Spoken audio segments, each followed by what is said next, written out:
When I first moved to the small rural town of Gorham, Maine, I had little idea what the town was like. I had heard it was a pretty nice place, but not all that popular. But the people who lived there had been bred and raised there, going nowhere else for decades. It was one of those types of towns where everyone knew everyone. I had decided to move here a little less than 10 years ago. Now I'm counted as a regular amongst the group. But there were still secrets I hadn't been told.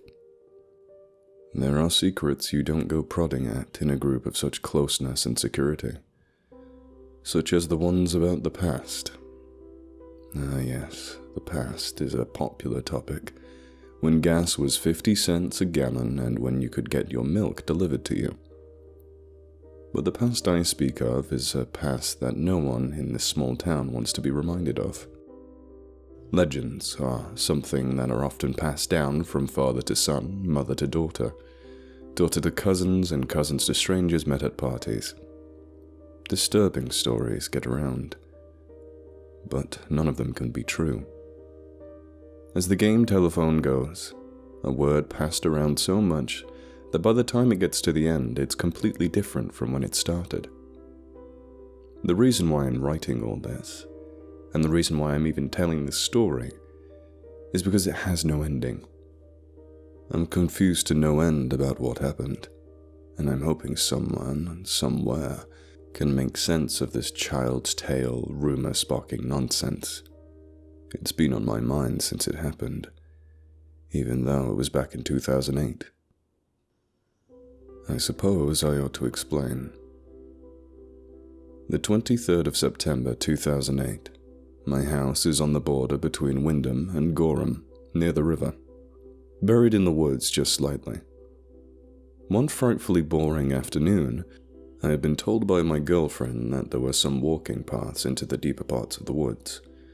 Intrigued, I asked her if she could show me, and she came over not an hour later. We trekked out into the woods, snapping some beautiful photos of the reddening leaves and a few scattering deer. It was a beautiful walk, until we reached a part where the floor of the forest dipped very deeply. We tried to get down into it, but it was like trying to scale a wall downwards. We stood at the top and looked down over the hill for a while, trying to see if there was anything worth the stumble down. We walked around the edges of it, finding that it was like a little ravine. As we move on, we began to notice something different about the ground. It had more rocks than the other parts of the forest. I looked ahead, taking my eyes off my footing for a moment to see a small cave in the ravine. Water trickled out of it, made a small river, and went about 10 or 20 feet before the small amount of water just disappeared. I looked back at my friend, whom I'll just call Andrea for now, with a look of glee. I pointed to the cave and said, "We need to get down there." She nodded and took lead, walking to a dip in the ravine that seemed to be less steep than the other parts. We staggered down, reaching the cave within moments. Andrea took a seat on what looked like petrified wood, and took a drink of her water, while I investigated the amazing find. I stood in front of it to find that it was shorter than me, but fairly wide, about elbow to elbow, and up to my collarbone. The light that shined in showed that it wasn't very big inside.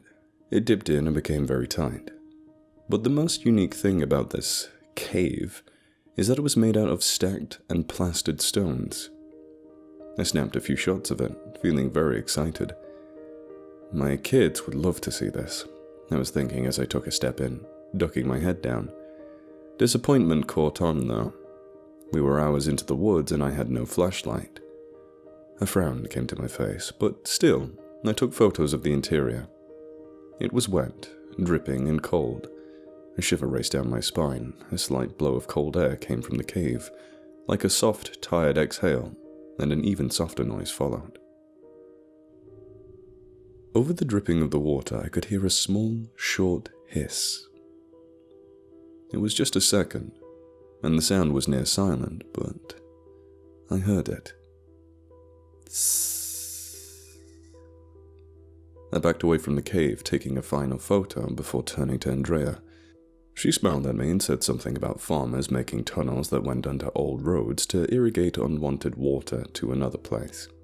She said it would explain all those loose stones up above us. I nodded in response, trying to look interested, but I wanted to get into the cave. I couldn't explain it, but I wanted to find the end of it, and just admire and probably be the first person to ever go in there. It was thrilling, but it was getting very dark very quickly. Excited as hell, I turned to Andrea and said we should come back tomorrow. She responded that she had a counselling appointment in Portland, but I could go by myself if I wanted. I said I would, and we left the cave, hiking home. It was pitch black when we stepped out of the woods, and Andrea raced for her Ford Explorer, jumping in it with a slight wave and a very rushed, loud goodbye. Had to get home in time for her show, and drove off. I stood there in the driveway a moment, hand still up, waving her goodbye, but fingers no longer moving. I was a bit shocked by her suddenness, but I didn't hold on to the memory long.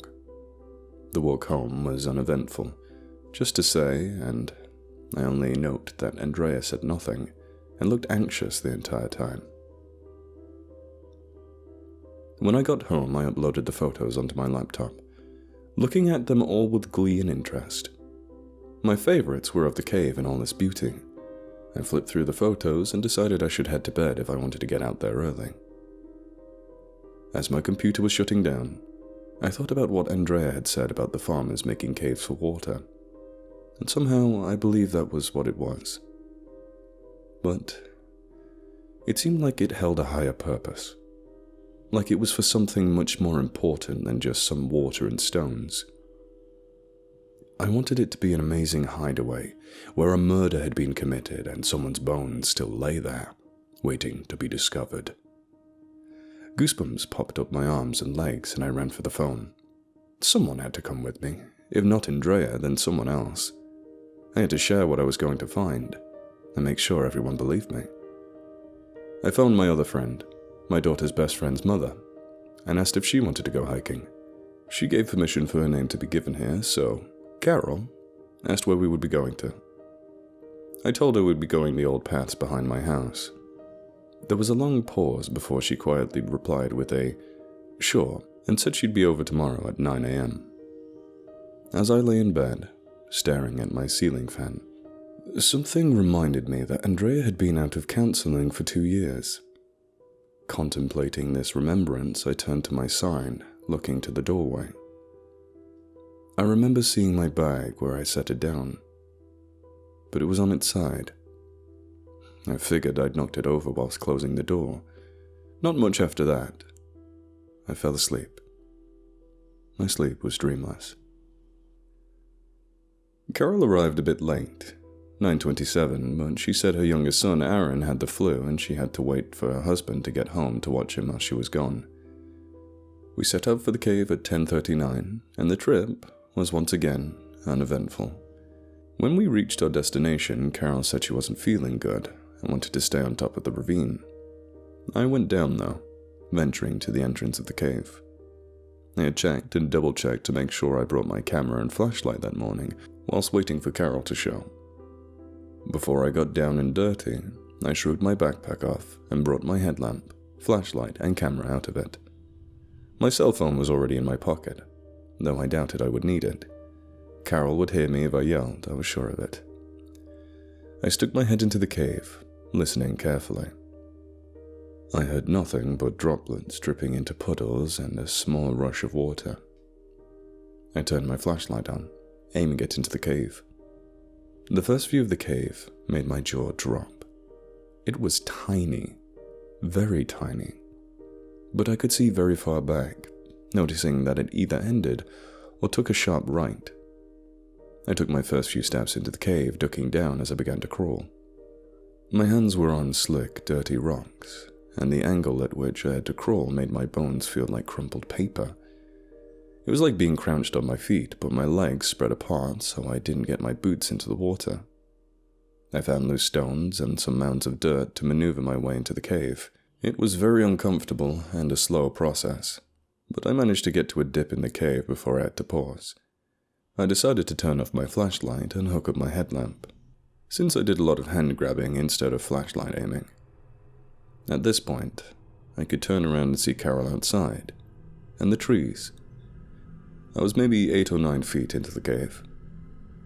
I took a few photos of the plastered stone, slung my camera back around my neck, then tried to duck under the dip of the rock, finding that I would have to go prone to get under it. I sat there for a moment, hands partially under the dip and my head near the same place.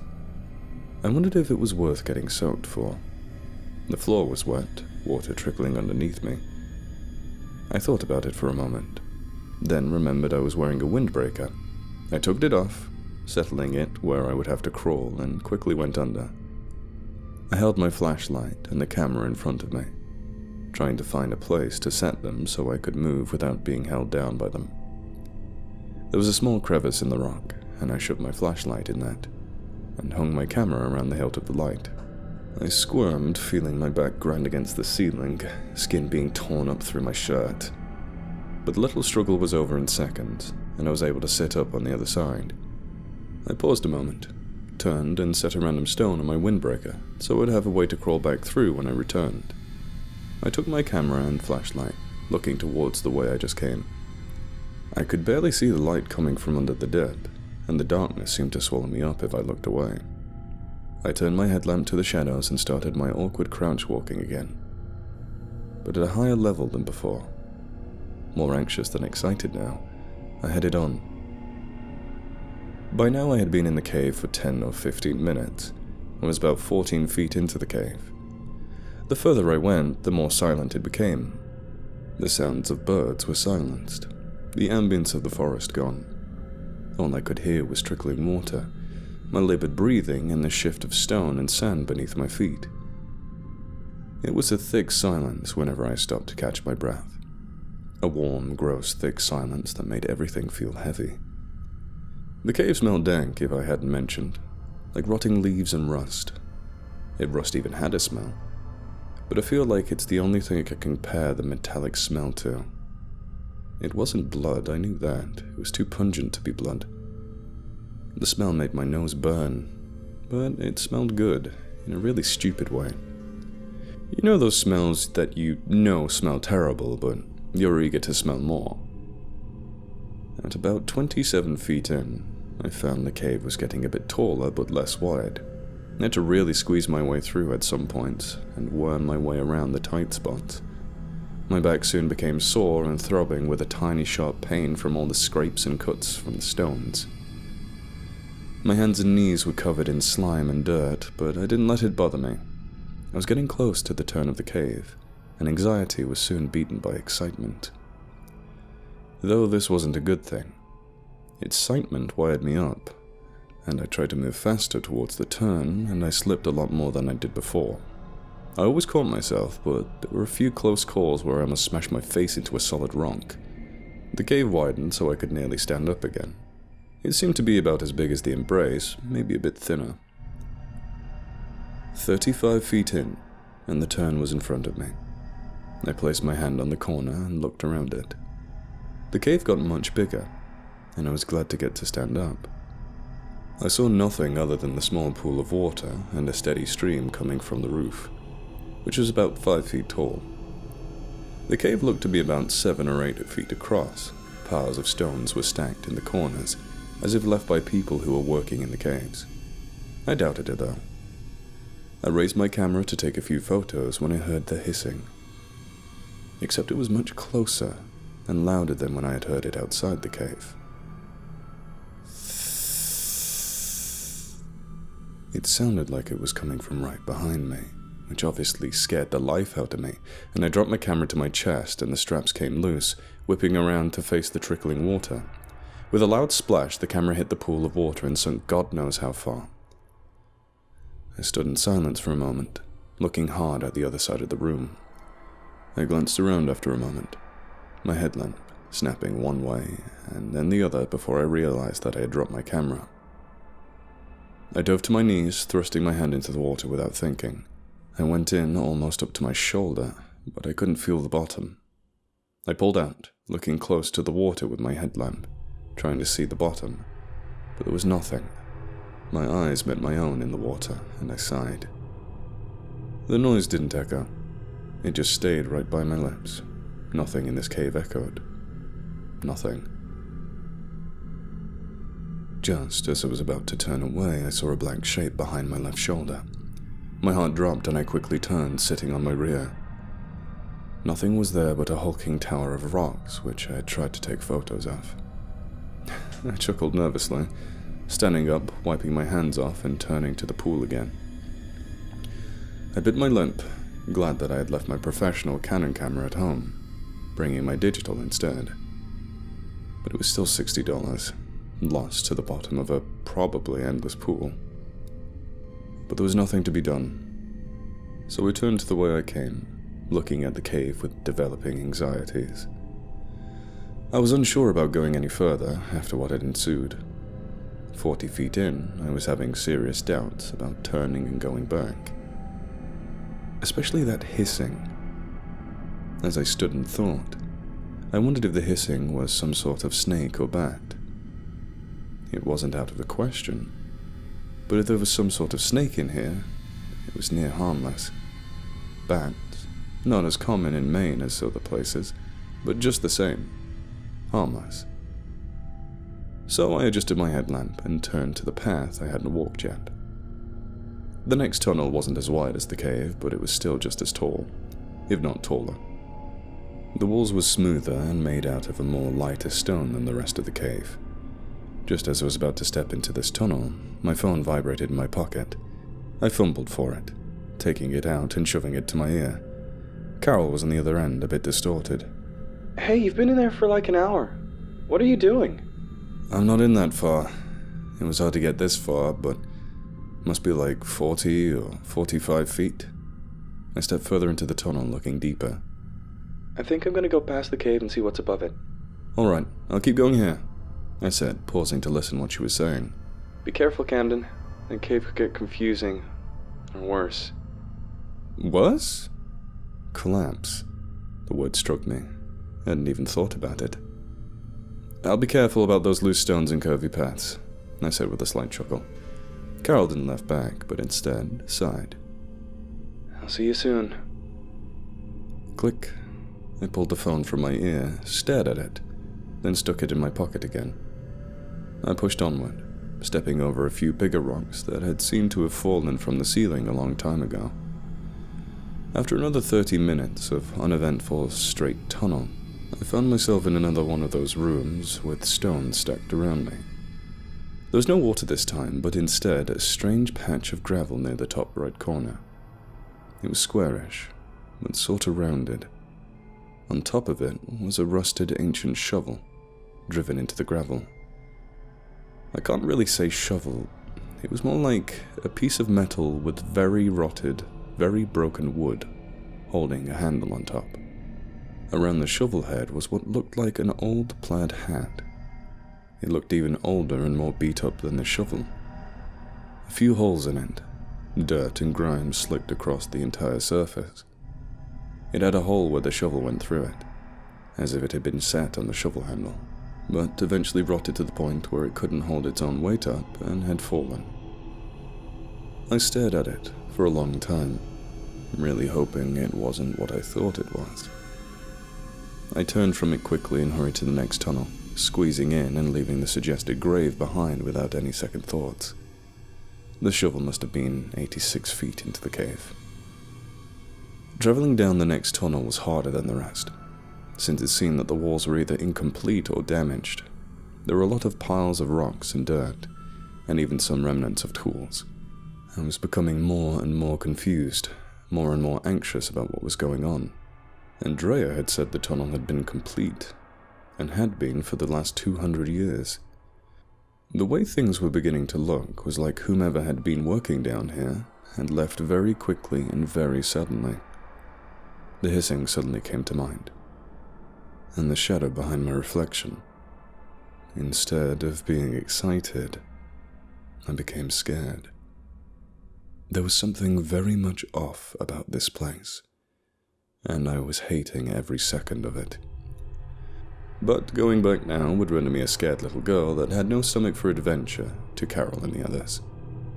So I pushed on down the corridor, wondering how long it would be before I came upon the next room, if there was a complete one. Before I could reach the 100-foot mark, I swore I could hear a shuffling, partially muffled by my footsteps. I stopped walking, turned, and listened hard. There wasn't a sound. My light had pushed into the room that I came out of, which was a small hole in the distance. I took a step and stopped. The shuffling started, then stopped. My stomach leaped, and I turned, breaking into a run. I ran blindly, leaping over rocks and anything in my way. I dropped my flashlight in a stumble. I didn't pause to grab it. But soon, I became very tired and slowed to a jog, turning my head over my shoulder to see the shadows moving behind me. My heart leapt in my chest, and I raced to the next chamber, slamming my back against the wall, my headlamp quivering as I stared at the tunnel. Air pumped into my lungs so quickly that my throat began to burn. My ears popped somewhere along the way, and they burned more than my throat. I clenched my stomach, tears picking in my eyes. I was scared. Very, very, very scared. Even when my daughter didn't come home from the 2nd grade that once, I wasn't this scared. There was something in this cave with me, and I couldn't get out.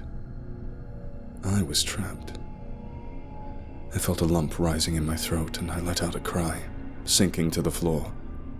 I cried hard and heavy, hyperventilating and coughing. I let out many wails of anguish, sometimes slapping the floor and kicking the stones. After my fit, I decided to try and call Carol, to see if she could get me out somehow, maybe find an end to the tunnel. The phone was still in my pocket, thankfully, and I dialed her number quickly. It rang 4 long times before she picked up. Camden? Where are you? I came back to the entrance an hour ago. She said through the phone, but I just started blabbering about what was going on. She was silent through the entire novel of a story. She said quietly at the end of it, I know. I felt deathly silent. The only noise was my soft breathing, which had calmed me down quite a bit. I shouldn't have let you go in there, Camden. I shouldn't have. Carol's voice began to crack. Back when the tunnel was first being built, it was what Andrea said it was for. Water irrigation. But something went terribly, terribly wrong. Carol? I started, worry rising in my chest as she went on, trying to convince myself this wasn't real. One of the men was killed. Nobody ever found out how, but they found him stripped naked, hands and feet cut off and head missing. They buried what was left of him down there and continued digging. They uncovered something ungodly down there, Camden. But it's always just been a story. Something to keep kids away from the tunnels. It was just a rumor and nobody believed it when they got older. God, Camden, oh God, it's in there with you and I let you go down there. She began to cry heavily over the phone, and I just stared at the floor. It explained everything. The supposed grave, the incomplete caverns and forgotten tools. It's okay, Carol, calm down. I'll be fine. There has to be another way out of here, right? I said, trying to sound positive. I heard her hum an affirmative, and I sighed. All right, so I'll just get to the end and get out. It's going to be all right. Don't worry about me. I'll call if I need anything. Okay. Please be safe. Then she hung up. I closed the phone and put it back in my pocket, soaking in the information as I leaned forward and turned to the new tunnel. My heart was pounding and my stomach was tight as a knot, and my head was whirring as I began a steady pace into the next tunnel. I must have been at least 150 feet in that point. I went through about several more caverns before I reached a sudden jagged wall. I looked at it in disbelief for a long time, wondering if I had somehow gone down another path without noticing. But I couldn't have, since it was leading all the water to one place. Just to be sure, I turned to go back. My light, hitting a figure in the shadows. My foot froze mid-step and I just stared at the figure. It looked human but was hunched over and had odd hands with fingers that split in half to be other fingers. Its chest was large, but its waist was smaller than my own. It was looking right at me with a very strange animal-like face. That was all I could see before the familiar hissing sound, and it disappeared. It didn't run off. It didn't jump from the light, it just blinked out of existence. I stared at where it was for at least 5 minutes in absolute fear before I murmured to myself, my tongue like sandpaper. What the hell was that? I licked my lips, letting out a very shaky sigh, my stomach doing trapeze flips, and not in a good way. But I took a step forward, making my way back the way I came, hopefully finding a second tunnel. Soon I found a fork, and I turned to the other side, walking down it at a faster pace than before. I kept picturing the creature that had been standing in the dark watching me. I hadn't seen its eyes, and I wondered if they were red or black, or some other evil color as I sped up my pace. I wondered if it had sharp teeth or dull ones. How many teeth it had, just to keep my mind occupied as I broke into a light jog. I could hear the shuffling behind me. Was it a person? Was it a monster? Was it even real? Was I just being delusional? I began to cry as I started to run. I pushed the thoughts away as I heard the hiss, but it broke into an inhuman screech of rage. I began to sob loudly, screaming out whenever I nearly tripped or stumbled. I found myself running so fast that I could barely tell the difference between the floor and the walls, the colors melding together as I picked up speed. Its loud footsteps got closer and closer, the thuds making me wish more and more for a miracle. And that's why I'm alive today. A miracle. I saw a light. It was faint, but there was a light. My heart began to race and I felt the need to cover my rear and get away from the darkness. I was sprinting towards the light, inspecting the source to find it was a tunnel that went slightly upwards. I threw my hands out as I came close to the entrance, and I flung myself at it. My chest hit the opening and I began to scramble up. Whatever was behind me wasn't far behind, because I heard it growling and hissing with frustration. I whimpered and sobbed, climbing madly up the hole, seeing fading sunlight above me. A smile came onto my face, but quickly went away, turning into a wince of pain. My hands were cut and bleeding from the rocks, the knees of my pants shredded and blood seeping from them. But I was going to get out of this. Just as I threw my hand out onto the ground, a hand wrapped around my foot. I let out a scream, the sound echoing throughout the forest. Birds scattered. I turned to look around. And there it was. Giant. Bright red eyes glaring up at me, its teeth bared and grey tongue lolling from its mouth. It had pale, hairless skin that sagged and looked like skin of an elderly person, but a dark grey and slick with an unknown liquid. It hissed at me, snapping its jaws. I took my other foot and kicked it directly in the face, watching it writhe and snarl but not let go. I clawed at the ground above me, feeling myself being dragged down, back into the tunnels. A rock was knocked loose and I dropped my hand in time to catch it. I looked down at the creature, which was still looking right at me with its huge, hunger-filled eyes. I lifted the rock above my head and slammed it down on the creature.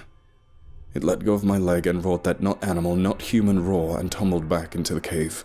I could hear its head smash against the floor, and a rumbling sound come from that sickening crack. Rocks down below began to fall, and I hauled myself out of the cave, quickly turning on my ass to see the creature trying to get out. I shook my head and watched the stone fall right in front of it. The rumbling continued for a few more minutes before everything fell silent. I must have sat there for hours, just staring at the partially exposed hole. My heart still racing and my leg felt like it was on fire. I looked down after I broke out of a daze, seeing that the monster had penetrated the skin and dug its claws into me. I hadn't even noticed it in my panic. There were 9 bloody lines in my car from that monster's strange fingers. I leaned back just to let myself hit the ground, lying out in the middle of the woods, the sun going down and my leg bleeding badly. But I just lay there, forgetting about everything for a moment, in a state of complete and utter shock. I didn't move an inch. A noise snapped me out of my shock, a soft, rustling noise. I sat up and looked around. I then realized it was my phone vibrating in my pocket. I took it out slowly, getting blood onto the screen as I accepted the call and pressed the speaker to my ear. Camden! Camden, I've been calling you over and over since the cave collapsed. I was sure you were dead. Oh God, Camden. Kara yelled through the line, and I cringed, coughing. No, I'm fine. I'm outside the tunnel. I just barely made it out. I paused, then said, It's still in there. Carol didn't respond, but there was a silence before I added. I'm bleeding, some cuts on my hands and legs. I heard her sigh, and she said she'd start looking for me and not to move an inch. She hung up first, as she always did, and I stood, limping over to a tree, sitting down in front of it and leaning against it. It was half an hour before Carol found me and helped me home. She took me to the hospital, and we said I had a run-in with some hungry feral dogs. I was tested for rabies, found negative, and stitched up and sent home. That was all many years ago. Today, Carol, Andrea, and I are still friends. My leg has some thick scars, and I moved to the other side of the river. I was told by locals after my accident about the story. As Carol had said, there was a group of farmers who needed to irrigate some water and made a tunnel. They dug it first, had a few cave-ins, but lined the walls with stone and plastered it together with some old-age tar. About halfway through the digging, they uncovered something buried deep within the tunnels. It was a chest they opened, thinking it some ancient treasure, but found nothing in it but a piece of very old paper. They attempted to read it, and brought to life something that lived dormant there for probably a very long time. They had no idea until that man was found without his head and extremities. They continued to dig until they realized that they were being hunted by it. So, they dug that shaft that I had escaped from and never returned. It's said that there were 7 workers and only 4 survived. To this day, I have told no one about my incident except Andrea and Carol. I'll upload the photos I have to this page, and hopefully I can find out more about whatever it is. If anyone knows anything about this creature, I'll pay good money for any valuable information. Thank you so much for reading.